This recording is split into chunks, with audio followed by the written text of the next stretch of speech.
Hello and welcome. You're watching News 9 Live. I'm Krishna Kumar. It is time for our special edition of Samvat 2081.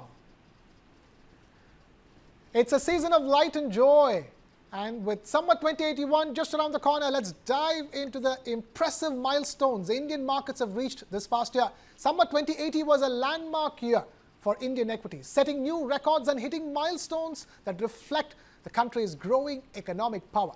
In September 2024, India's market capitalization crossed an impressive $5 trillion, placing us as the fourth largest market in the world, a significant achievement that underscores India's expanding influence on the world stage.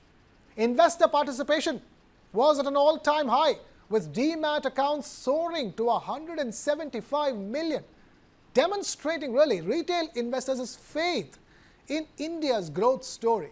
Since last Diwali, Nifty has surged 25%, while the midcap and smallcap indices outpaced all expectations, jumping by more than 35% each.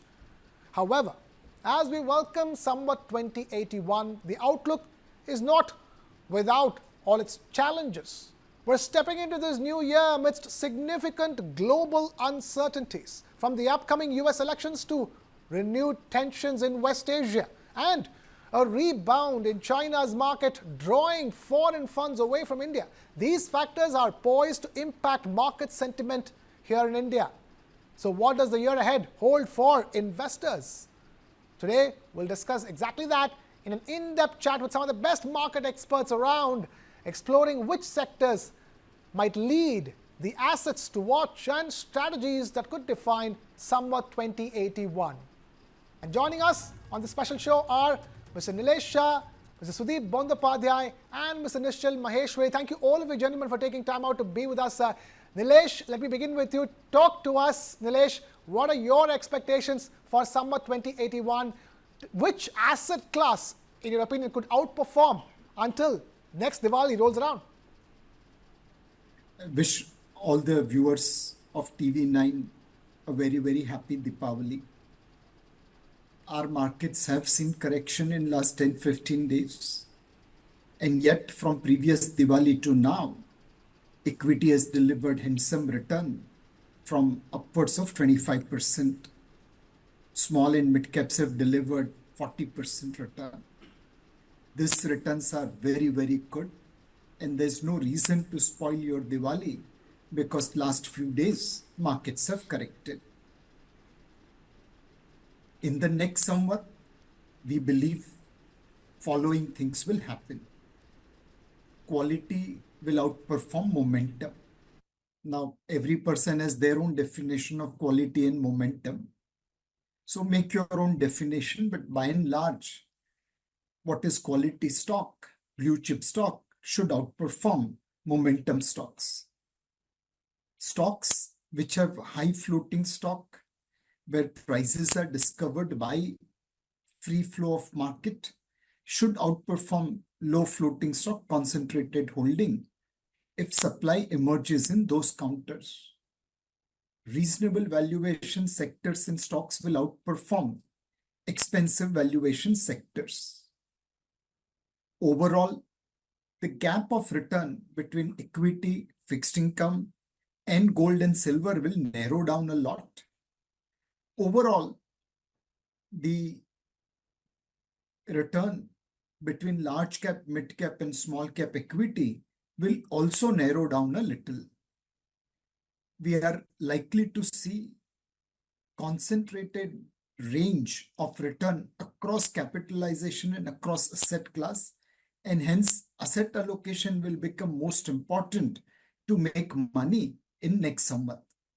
Fair enough, Nilesh. Let me bring this to Sudeep Bondapadhyay. Now, Sudeep, according to Nilesh, Samvat 2081 seems like a year of a big reset.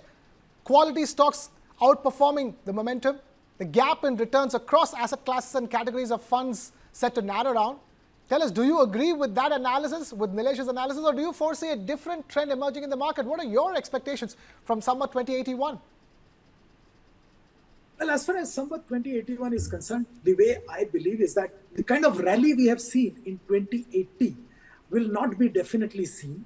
it will be a more a sober and somber market. We will definitely have a positive bias throughout the year. In between, there are a bit of a consolidation phase will come, but it will be a much more calibrated and sober and somber year as far as 2081 Samvat is concerned. That's point number one. Point number two, yes, I also believe strongly that high quality stocks will start attracting better valuation in the coming year. We had seen a lot of mid cap, small cap stocks which have gone up, probably doesn't deserve the kind of valuation at which they were quoting or they are even now quoting. So bit of correction, bit of profit booking will happen in these counters, and we will see a bigger valuation pickup in large cap and good mid cap stocks because they deserve a better valuation. Number three, I think a lot of new issues have come and also are coming. Now, we will see this getting played out over the next somewhat as well. Indian market needs incremental depth. A lot of money is coming in and we need incremental depth in the market.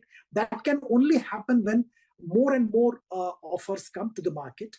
I would also expect government to step in and disinvest in a meaningful manner so that the liquidity which is available in the market is properly spread.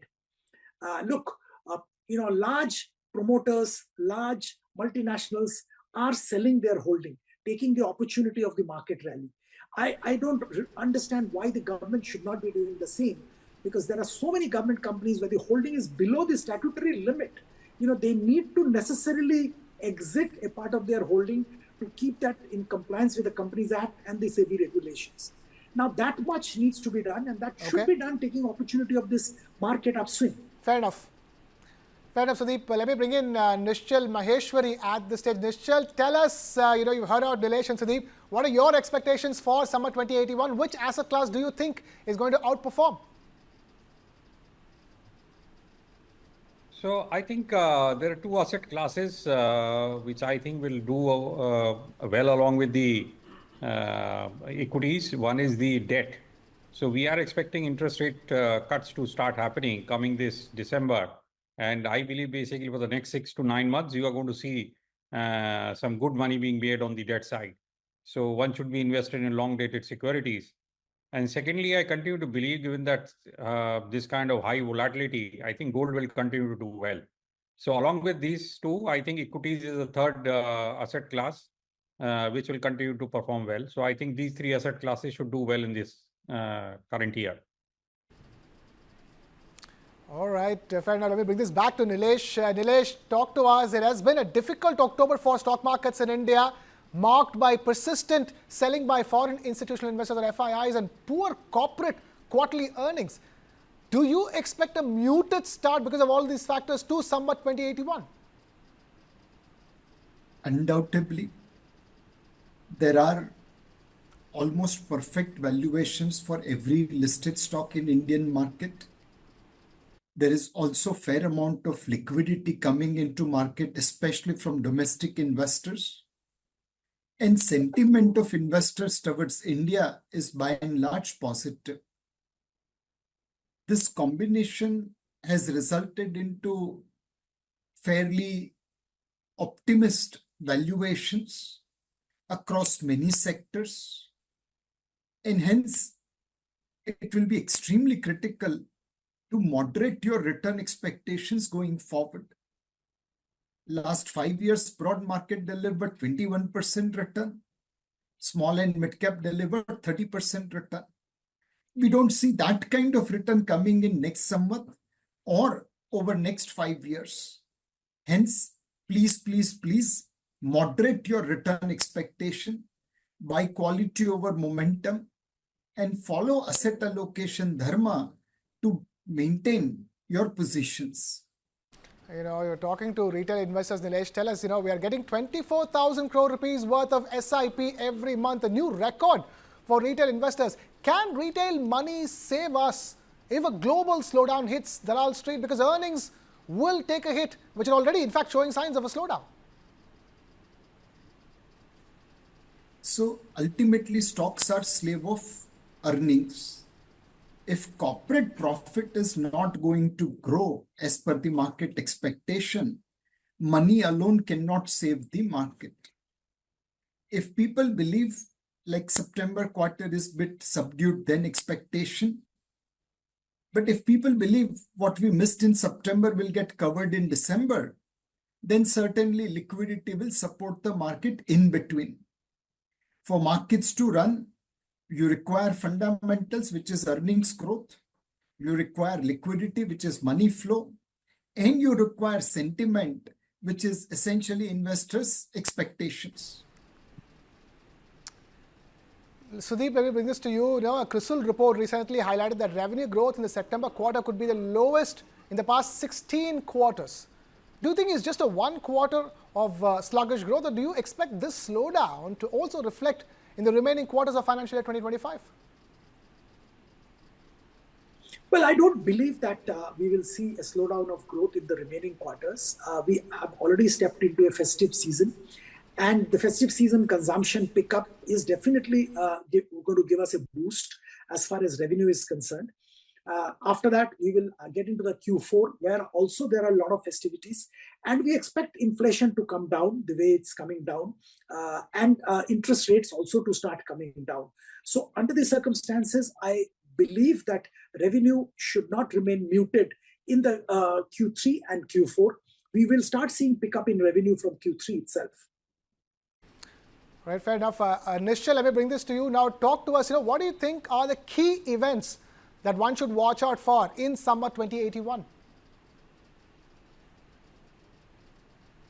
I think the one of the most important event to track is basically earnings of your portfolio. I think that is what really matters and nothing else. Okay. Don't bother about which world war and who's bothered about where the interest rates are going. Nothing is going to help you basically except for the earnings. Just look at the earnings of your portfolio, and that is the most important things. All right, fair enough. Track corporate earnings. Nilesh, if I were to ask you, let's get broader over here. Talk to us about sectors. Which sectors are you bullish on as far as Samvat 2081 is concerned? So purely from a top-down point of view, capital goods, infra, defense, railway, PSUs, low floating stock microcaps, SME index IPOs, those sectors look expensive as they trade well above their historical average. Okay. Sectors like private bank, IT, pharma, telecom, auto, power, cement are trading around, below, or just above historical averages. We believe if you buy quality stocks in reasonably priced sectors, you are likely to make more money. And if you buy stocks in an expensive sector, your returns may not be as good as the other portfolio will deliver. Chase valuation, not momentum, will be another way to put it. Chase valuation, not momentum, is what coming from Nilesh. Sudeep, talk to us now. I want to understand your idea of what are the sectors that you're bullish on, and what are the sectors you think investors should pare down their exposure to? Well, one sector which I like is definitely the insurance sector in BFSI. I think the potential is humongous, and everybody talks about it. And a lot of work is being done by IRDA to ensure that the penetration of insurance increases. Recently, they talked about increasing the number of insurance companies to cater to individuals in a better and meaningful manner. So a lot of effort is being taken by the regulator and the government. Private sector insurance companies and even public sector companies are also working hard to kind of improve their performance. Overall, as I said, the scope is huge. Newer products are coming. So insurance is one sector where I'm definitely positive. So somebody having a slightly longer term horizon, insurance is the space to be in. We can get into the specifics of companies at a later stage, but I think insurance is one sector. The second segment, which I am positive on, is the overall recycling industry. I think, the environmental consciousness is increasing, and rightly so, globally, not only in India, globally. And the opportunity for companies involved in recycling is humongous. So one should definitely look at these companies. These are genuinely creating positive social and environmental impact, and they will reward the shareholders as well. The third segment, which I would definitely continue to recommend, and I've been recommending this for quite some time, is the infrastructure, capital goods related sector. The government of India's budget, they talked about 11 lakh crore of capex. Our nearby neighborhood, whether it's West Asia, whether it's Southeast Asia, a lot of construction and infrastructure activities going on. And some of Indian companies are very well positioned to take benefit of these activities and these initiatives taken by government. Apart from that, we are seeing a slow pickup in private sector capex, but I strongly believe that private sector capex, private sector investments also will pick up. That will provide incremental scope for these companies. So whether you are involved in construction of road, ports, bridges, buildings, tunnels, all these are great area of opportunity in the coming few years. So we should look at these segments as well. There are other sectors and segments, but I would pick probably these three themes. All right, so those are the big sectors. Let's now talk about stocks. Nishchal, talk to us, what would be your stock picks for Samvat 2081?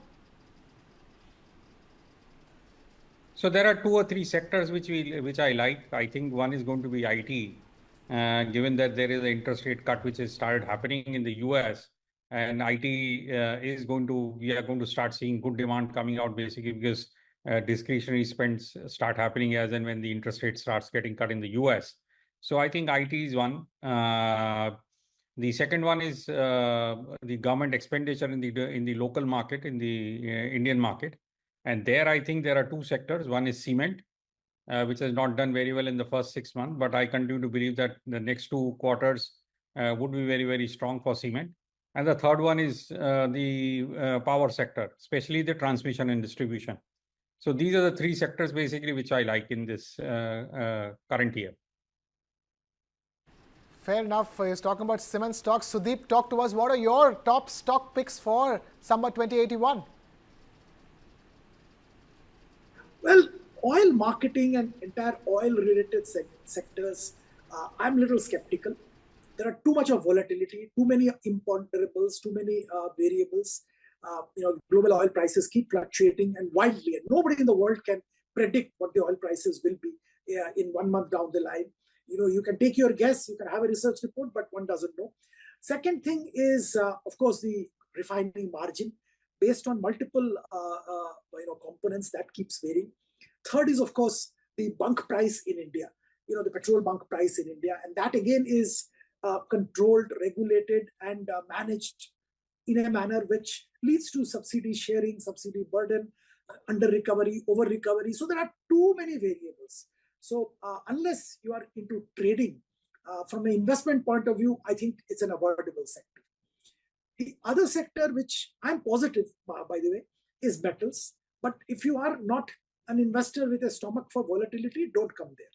There will be volatility, but eventually I strongly believe that is one sector which will give good returns if you are patient. Particularly the entire aluminium ecosystem. Use of aluminium is increasing on a continuous basis. Every component, everything we have been using. Let's say an automobile. It used to be iron ore and steel heavy. Now it's becoming aluminium heavy. The EV which are coming, it's basically the chassis and everything else is aluminium driven. So the use of aluminium is increasing. Every single gadget we use today, the use of aluminium is replacing steel and other metals. So the aluminium value chain will benefit, and one can remain in aluminium value chain. The other sector which I will say is to an extent avoidable is international pharma. Pharma companies which have got significant exposure in the global markets, while this quarter numbers are looking good for international business also. But I'm a little skeptical, and I will prefer having exposure in companies with significant business, domestic business, because domestic pharma is growing at 25% CAGR, whereas and that's a steady growth. Whereas international pharma, there are multiple pulls and pushes which keeps making the sector extremely volatile. All right, Nilesh, we are at the threshold of entering into a brand new trading year, Samvat 2081. before all retail investors watching this can start trading for the new year, what would be your big advice to all those watching? I will request every investor to analyze himself or herself. If you have bought during COVID correction, you are aggressive risk taker. If you have sold during COVID correction, you are conservative risk. And if you haven't done anything and let your SIP continue, then you are average risk taker. Today, many people believe they are risk taker because last 1 year, 5-year returns are very good. Don't be under that illusion. There will be volatility. There will be ups and downs. And understanding your risk profile is extremely important, that in a period like this, you don't become fearful. And in a period a month back, you don't become greedy. All right, Sudeep, we are running out of time, but I want to get your view in on this. Tell us, if there's one hot take that you can give to investors as we enter summer 2081, what would it be? Well, I talked about some sectors. Now, if we are talking about specific stocks, I think, in the infrastructure sector, I would definitely recommend Larsen. It's a fantastic company. Valuation hasn't gone up that much. In fact, it's corrected a bit. The order book is full. Order book is continuously increasing. 1/3 of the order book is international. The margin profile of the company is changing and improving for the better. Unrelated diversification they have got out of. Working capital management has improved. Subsidiary performance, including the technology subsidiaries, are improving. So overall, there is a confluence of positive factors, a Goldilocks scenario. So, if you are an investor for a long term, I think Larsen is a great pick at current levels. I have a target of 4,500 for 1 year, and investors can go ahead and buy that. The other sector I talked about is insurance. Now, ICICI Lombard is one company I like. They are the largest private sector general insurance company, and second largest if you consider even PSUs. Their automobile as well as health business, they are number one, and fire also they have a good business. They have a proper distribution mix between bancassurance and agency channel. Management depth is commendable because after 14 years they had a top management change, and the company continued to perform as they were performing. So there hasn't been any change in the performance parameters. So I think this is one company which can be acquired for 1 year time horizon, keeping about 2,500 as a target. The other sector from the recycling industry is Gravita. I think they're the leaders in lead recycling. 82% of their revenue comes from lead recycling, and balance from multiple other smaller segments. They are getting into newer segments for recycling as well. And the opportunity is huge. There are environmental regulations, multiple government regulations are making compulsory recycling of storage batteries and the likes. And this offers them a significant opportunity. One more factor which makes it interesting is that, they have recently acquired a company in Europe, and it's for tire recycling, old tire recycling. Now, remember, Europe is environmentally the most conscious continent in the world. And their entry into Europe, I believe, will provide them significant opportunities of grabbing recycling opportunities in the future. And the company can grow by leaps and bounds in the near future.